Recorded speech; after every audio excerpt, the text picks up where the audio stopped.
पाकिस्तान 14 अगस्त 1947 को आलम वजूद में आया, जिसके क़याम के मकासद को समझने के लिए ज़रूरी है कि जनूबी एशिया में इस्लाम की आमद का जायज़ा लिया जाए और इस नज़रियाती वज़ी इनकलाब को समझा जाए जो इस इलाके के माशरे में इस्लाम की बदौलत रोनुमा हुए।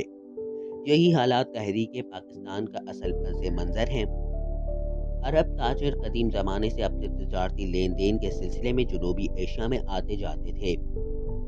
इस्लाम आने के बाद इसी ताजिरों के ज़रिए दीन इस्लाम का पैगाम भी इस इलाके तक पहुंचा। मकामी लोग इस पैगाम से मुतासिर हो गए, मगर बाकायदा अशात इस्लाम का सिलसिला मोहम्मद बिन कासिम के हमला सिंध के बाद हुआ। मोहम्मद बिन कासिम ने राजा दाहिर को 1712 ईस्वी में शिकस्त दी।